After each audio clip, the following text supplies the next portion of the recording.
महिला पुलिस कर्मी को हमारी ही गाड़ी में बिठाया, फ्लाइट में बैठ गए। अब तो बताओ कि क्या कसूर है। 5 गाड़ियों का काफिला, बीच में मेरी गाड़ी, आगे 2 गाड़ी, पीछे 2 गाड़ी, 5 गाड़ियों का काफिला। और मानो कि न जाने कितने बड़े टेररिस्ट को पकड़ के लाए हो। और इन तमाम गाड़ियों में से महिला पुलिस कर्मी को हमारी ही गाड़ी में बिठाया, और वो भी आगे की या पीछे की सीट में नहीं, हमारी बगल की सीट में बैठाया। तभी हमको पता चल गया था कि जो लोग महिलाओं का जासूसी करवाए हैं वो लोग षड्यंत्र करने के मूड में हैं। रास्ते के दौरान मैंने पूछा कि अब तो बताओ भाई, अब जब तुम्हारी कस्टडी में आ गए हैं, फ्लाइट में बैठ गए, अब तो बताओ कि क्या कसूर है। उसके बावजूद एफआईआर का कॉपी नहीं दिया, उसके बावजूद एफआईआर का कॉपी नहीं दिया।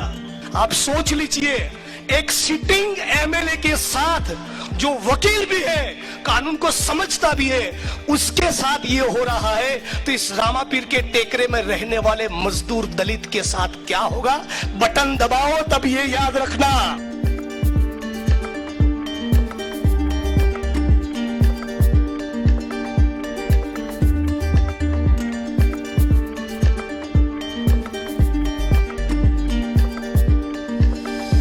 गुजरात का कुछ मैसेज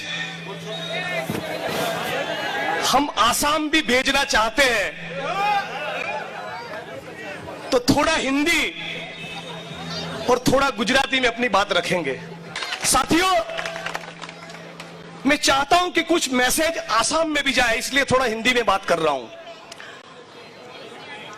मैं जब जेल में था तो मुझे किसी ने बताया कि जिग्नेश भाई, आप उस इलाके की जेल में हो जहां पर एक जगह है जिसका नाम है हुजो। तो आज ये आसाम का गमछा पहनकर आसाम की उस संस्कृति को मैं सलाम करता हूं, और उस हुजो नाम की जगह को भी वंदन करता हूं, विशेष तौर पे तब जब आज ईद का त्योहार है। तो पूरे मेरे विधानसभा क्षेत्र वडगाम के मुस्लिम बिरादर साथियों को भी ईद मुबारक, पूरे गुजरात को भी ईद मुबारक, पूरे आसाम को भी ईद मुबारक। और ये हुजो जैसी संस्थाएं, हुजो जैसी जगह आज जो हमारे बीच में मौजूद है, यही इस देश की सच्ची विरासत है। इस विरासत को मैं सैल्यूट करता हूं। साथियों, आज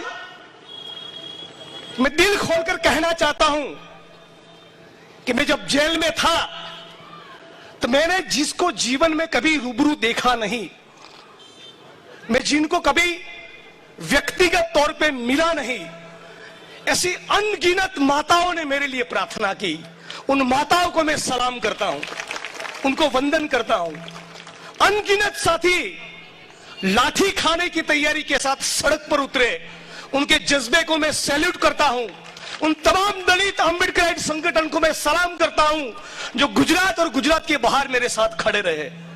और मैं खास तौर पे कहना चाहता हूं, राहुल गांधी जी आधी रात को मेरे लिए नींद में से उठे और कांग्रेस पार्टी के सभी वरिष्ठ नेताओं को सूचना दी कि जब तक जिग्नेश जेल में से छूट कर ना आए, मजबूती से उसके साथ खड़ा रहना है।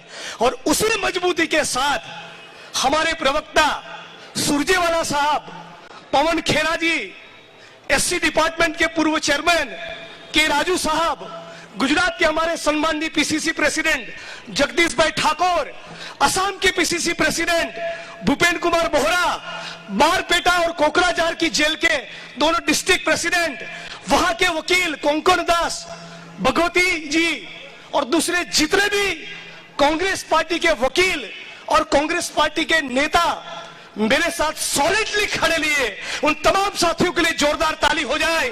और कांग्रेस पार्टी ने न केवल ये नारा दिया कि डरो मत, उन्होंने ये साबित करके भी दिखाया कि जिग्नेश हो या कोई भी छोटे से छोटा कार्यकर्ता हो, कांग्रेस पार्टी डंके की चोट पर उनके साथ खड़ी रहेगी और इन फांसीवादियों का मुकाबला करेगी। आज साथियों, मैं दो चार बातें आपके बीच में रखना चाहता हूं, लेकिन उसके पहले कबीर साहब की एक पंक्ति याद आती है। माटी कहे कुंभार से, तू क्या रोंदे मोहे, एक दिन ऐसा आएगा मैं रोंदूंगी तोहे। मोदी और मोहन भागवत और वो तमाम लोग जो मनुस्मृति में मानते, इस बात को समझ ले। और मेरे ट्वीट में क्या था, ट्विटर इंडिया ने मेरे ट्वीट को दबाया है, याद रखिए। अभी तक मैं उस ट्वीट को डिलीट नहीं किया हूं और इस जीवन काल में डिलीट नहीं करने वाला हूं। कल मैंने दिल्ली में प्रेस कॉन्फ्रेंस करके कहा कि मैंने तो केवल शांति और अमन का अपील किया था। गुजरात के मुंद्रा में जो मोदी साहब के करीबी गौतम अडानी का अड्डा है, वहां पर 1,75,000 करोड़ का ड्रग्स पाया गया। 1,75,000 करोड़, उसमें कोई जांच नहीं हुई, एक ट्वीट करने पर गिरफ्तारी हुई। कांग्रेस पार्टी ये डंके की चोट पर कहना चाहती है कि हम गुजरात और इस मुल्क की युवा पीढ़ी के रगों में जहां संविधान की विचारधारा का खून बहना चाहिए, वहां नशे को भरने नहीं देंगे। उस मामले में आप जांच नहीं कर रहे हो। मेवाड़ी की इंक्वायरी हो रही है, उसका रिमांड मांगा जा रहा है, उसको जेल में डाल रहे हो। लेकिन जिसके पोर्ट में 1,75,000 करोड़ का ड्रग्स पकड़ा गया, उस गौतम अडानी की कभी पूछताछ नहीं कही। वाह मोदी जी वाह। इसी गुजरात की दलित समाज की एक बहन ने कहा, जो भाजपा की महिला कार्यकर्ता है, कि उसके ऊपर भाजपा के एक मंत्री ने बलात्कार किया है। न उसका इस्तीफा मांगा, न उसके खिलाफ कोई एफआईआर हुआ, लेकिन ट्वीट करने वाले को जेल में डाल दिया हो।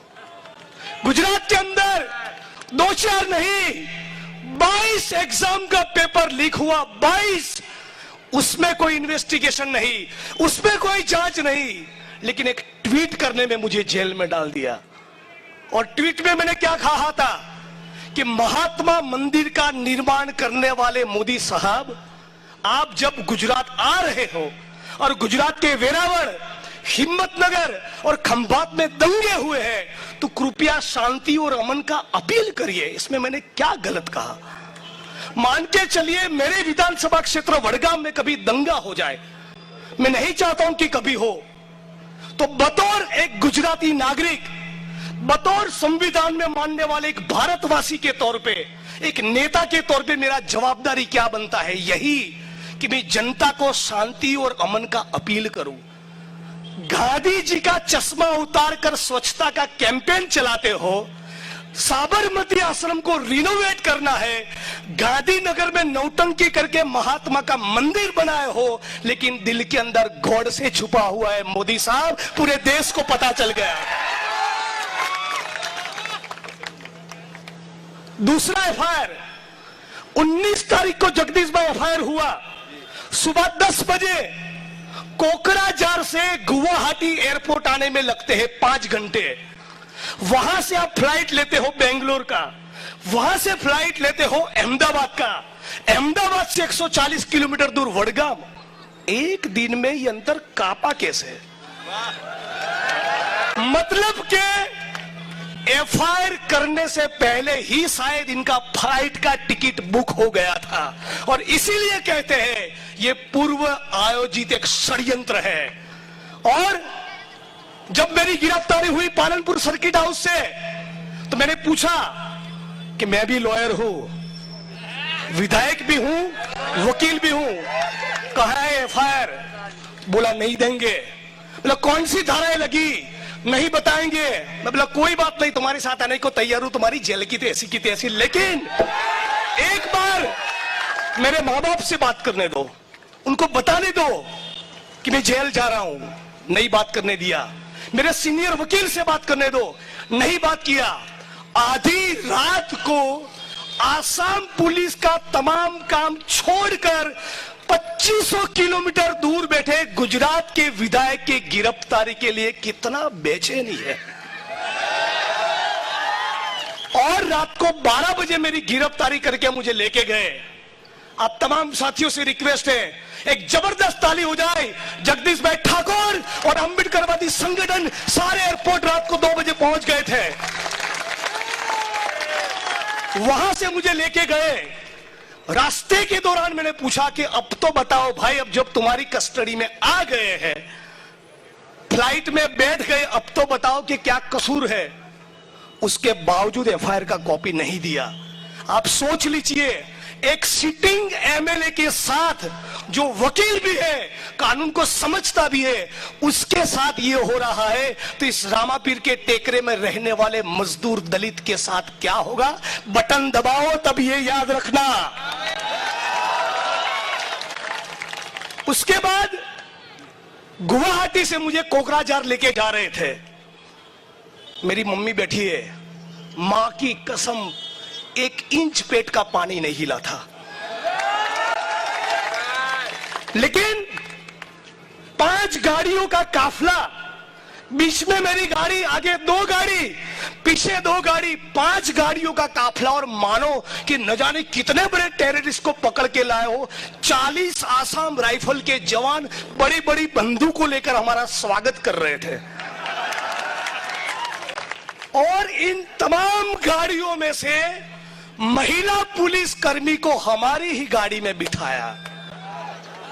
इस तमाम गाड़ियों में से महिला पुलिस कर्मी को हमारी ही गाड़ी में बैठाया, और वो भी आगे की या पीछे की सीट में नहीं, हमारी बगल की सीट में बैठाया। तभी हमको पता चल गया था कि जो लोग महिलाओं का जासूसी करवाए हैं, वो लोग षड्यंत्र करने के मूड में है।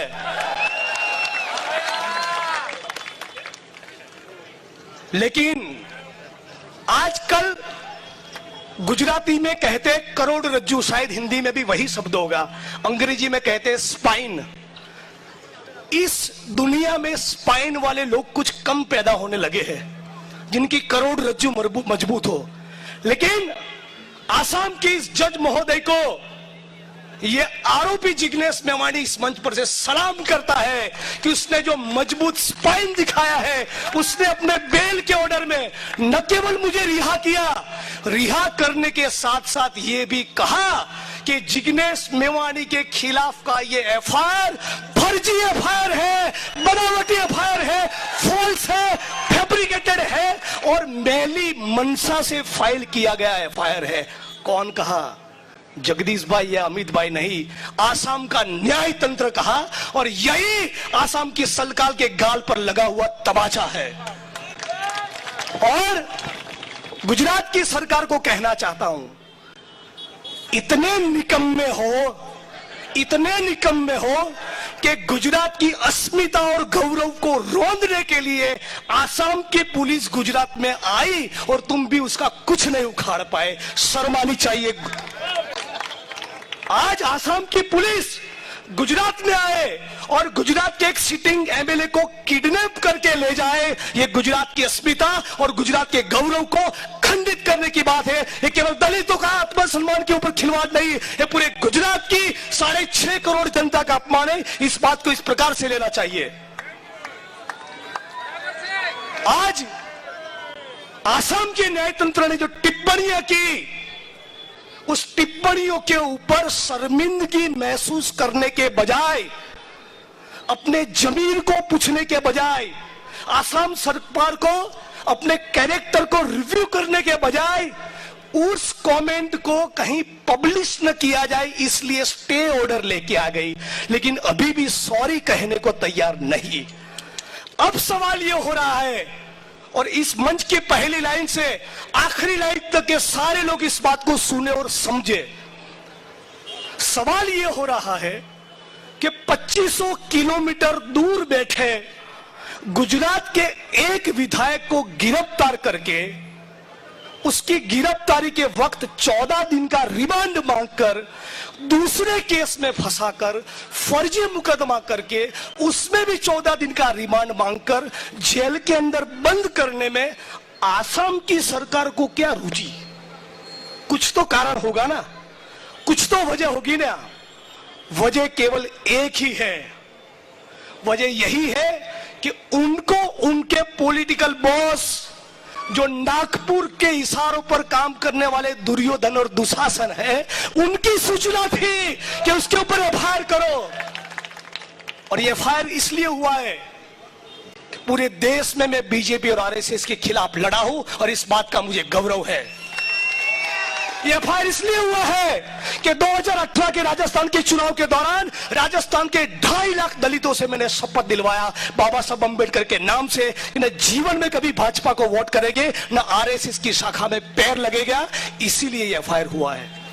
2.5 लाख दलितों ने मेरे साथ प्रतिज्ञा ली है कि जीवन में कभी आरएसएस की शाखा में पैर नहीं रखेंगे। और सौगंध भीमराव बाबा साहब अम्बेडकर के नाम से जब दलित लेता है ना तो मर जाएगा, लेकिन वो सौगंध कभी तोड़ेगा नहीं। ये एफआईआर इसलिए किया गया है कि इनको सत्ता का घमंड है। धवल पटेल नाम का गुजरात का पत्रकार सवाल पूछता है, राष्ट्रद्रोह का मुकदमा करके जेल डालो। आदिवासियों की जमीन के लड़ने वाला लखन मुसाफिर नाम के एक्टिविस्ट वो सवाल पूछता है, उसको तय पार कर दो। कोई एक्टिविस्ट है, कोई मानव अधिकार का कार्य करता है, कोई वकील है, कोई पत्रकार है, कोई विपक्ष का नेता है। इन नागपुर की नारंगियों को विरोध करने वाले प्रतिरोध के सुर पसंद नहीं है और अपनी सत्ता के घमंड में चूर होकर वो विपक्ष की हर एक आवाज को कुचलना चाहते हैं। लेकिन किसी ने सही कहा कि जो हिटलर की चाल चलेगा वो हिटलर की मौत मरेगा। और मोदी जी, मोहन भागवत जी और गुजरात और असम दोनों सरकारें समझ ले, हम भी तय कर लिए हैं, जब तक तुमको तोड़ेंगे नहीं, मां की कसम तुमको छोड़ेंगे नहीं। और मैं कभी भूलता नहीं हूं। और अभी सतीश भाई, हमारी टीम के साथी सुबोध भाई ने बताया, आप तमाम साथियों को भी ये याद रहे, ये मामला केवल जिग्नेश मेवानी का नहीं, इस बात को समझो, ये भारत के लोकतंत्र के ऊपर हमला है, ये भारत के संविधान के ऊपर हमला है।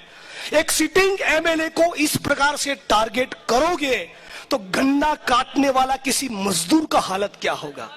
कोई फैक्ट्री में काम करने वाला मजदूर कभी अपनी आवाज ऊंची न कर पाए, कोई ऑटो रिक्शा चलाने वाला गरीब आदमी अपनी आवाज ऊंची न कर पाए, कोई पुलिस कांस्टेबल बोल न पाए, कोई आशा वर्कर बोल न पाए, कोई आंगनबाड़ी की बहन बोल न पाए, कोई पत्रकार सवाल न पूछे, इसीलिए यह हमला बोला है। इस बात को समझना पड़ेगा।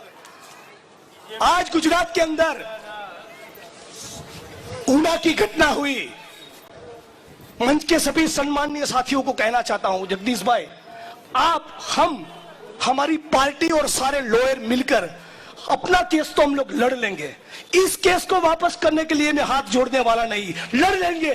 लेकिन ऊना के वक्त दलितों के ऊपर जो केस हुए, यदि इस सरकार ने उसको वापस नहीं किया तो डंके की चोट पर 1 जून को गुजरात बंद होगा, 1 जून को गुजरात बंद होगा। और जिस प्रकार से पाटीदार आंदोलन के केस वापस लिया, अच्छा किया, समर्थन में है। उनके भी 14 लोगों को मार दिया, वो भी अपने भाई है, इसी मिट्टी से बने हुए। लेकिन प्रधान जी ठाकुर नाम के बनासकांठा जिले के हमारे साथी को जेल में डाला है, उसको हम छुड़वा के रहेंगे। वो केस भी तुमको वापस लेना पड़ेगा।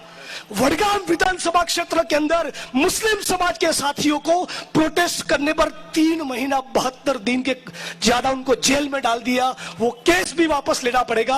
और ऊना के वक्त जितना केस हुआ वो तमाम केस वापस लेना पड़ेगा। गुजरात की भाजपा सरकार, तुम अपना डंडा तैयार कर लो, मैं अपना सीना तैयार करके बैठा हूं। ये हमारा चैलेंज है। अब मामला केवल जिग्नेश भाई तक सीमित नहीं रहेगा, तुम्हारा तो बूछ मार देंगे। जिग्नेश भाई के लिए तो खड़े रहने वाले बहुत लोग हैं, लेकिन 16, 17, 21 साल का वो बच्चा जिसको थानगढ़ में मानो कि कोई टेररिस्ट हो AK-47 राइफल से जिसको मार दिया, उस बच्चे की मां के लिए कौन लड़ेगा? हम लोग लड़ेंगे। हम अंबेडकरवादी लोग लड़ेंगे, इंडियन नेशनल कांग्रेस लड़ेगी। ऊना के पीड़ितों के साथ जो हुआ, आनंदीबेन पटेल गुजरात के मुख्यमंत्री के तौर पे, याद रखिएगा, सब ऊना गई थी और ऊना जाकर वचन दिया था कि घर देंगे, सरकारी नौकरी देंगे, ये देंगे, वो देंगे, और वो सारे वचन मीडिया के सामने दिए थे और वो सारे वचन गुजरात सरकार के गुजरात नाम के मैगजीन में प्रकाशित हुए। एक भी वचन का पालन नहीं हुआ तो क्या कर्तव्य बनता है? बे तंबू खाड़ के फेंको 22 में इनका। ये हमको करके दिखाना पड़ेगा। यदि आपको लगता है, यदि आप अपने दिल पर हाथ रख कर कहिए, मुझे मालूम है आप लोग मेरे लिए सड़क पर क्यों उतरे, मुझे मालूम है, इसलिए सड़क पर उतरे क्योंकि आपको भी मालूम है कि रात को 2 बजेगा, 4 बजेगा और अत्याचार और अन्याय की घटना हुई और जिग्नेश भाई को फोन किया तो वो हमारे बीच में आकर रहेगा। मैं दोबारा आपको प्रतिज्ञा लेता हूं, बाबा साहब अंबेडकर की सौगंध खाकर कहता हूं, गुजरात में और इस मुल्क में जब भी दलितों के ऊपर, आदिवासियों के ऊपर, मुसलमानों के ऊपर, ओबीसी के ऊपर, किसान के ऊपर, मजदूर के ऊपर जब भी अत्याचार जुल्म होगा, हो सके उतनी जगह पर मैं आपके बीच में आकर खड़ा रहूंगा। इस बात का मेरा प्रॉमिस है। अपने लिए तो बहुत लोग लड़ते हैं, थोड़ा दूसरों के लिए जिए तो उस जीवन का कोई मतलब है, तभी उस जीवन की कुछ सार्थकता है। तो आज जो पुलिस के कर्मी खड़े हैं उनका भी पे ग्रेड बढ़ाना पड़ेगा, वरना 1 जून को गुजरात बंद होगा। आज जो गुजरात में आशा वर्कर है, आंगनवाड़ी की बहन है, जीआईएसएफ के जवान है, सफाई कर्मी है, मल्टीपर्पज हेल्थ वर्कर है, होमगार्ड के जवान है, यदि आउटसोर्सिंग कॉन्ट्रैक्ट सिस्टम को खत्म नहीं किया तो 1 जून को गुजरात बंद होगा। आज साथियों, कहने के लिए तो बहुत है, इनके पाप और इनके कारनामे कहां कम है। 27 साल के पाप गिनवाने बैठेंगे तो सुबह हो जाएगी। मैं अपनी बात को खत्म करने से पहले आखिर बार आपसे ये रिक्वेस्ट कर रहा हूं, ये मेरा कॉल नहीं, ये मेरे केस वापस लेने का कॉल नहीं। ऊना के वक्त जो लोग लड़े हैं उनका मुकदमा वापस लेने का कॉल है। आप तमाम लोगों को पूरा रामापीर का टेकरा उस दिन अहमदाबाद बंद करने के लिए मेरे साथ आना चाहिए। आएगा ना? आएगा कि नहीं? और यदि आप लोग सड़क पर उतरेंगे, मैं आपको वचन देता हूं, पुलिस की लाठी चालू एमएलए होने के बावजूद खाने के लिए मैं सबसे पहले आपके साथ खड़ा रहूंगा। आज साथियों, गुजरात में बहुत ज्यादा जुल्म बढ़ गया है। इनको जो चर्बी चढ़ी है थोड़ा उतारने का जरूरत है। गुजरात के अंदर दलित, आदिवासी, ओबीसी, माइनॉरिटी यार कितना होता है? गुजरात का 80% आबादी है। इस 80% आबादियों को इस नागपुर की नारंगिया साला 27 साल से परेशान कर रही है। अभी तो थोड़ा उनका जूस निकालो यार, अभी तो उनका जूस निकालो। और पुष्पा स्टाइल में कहता हूं, झुकेगा नहीं। और आज आप तमाम लोग जो इस जगह पर बैठे हैं, आप तमाम साथियों से आखिरी बात कहकर मैं अपनी वाणी को विराम दूंगा। आखिरी बात, जो जहां बैठा है वहां 1 मिनट के लिए खड़ा हो जाए, केवल 1 मिनट के लिए।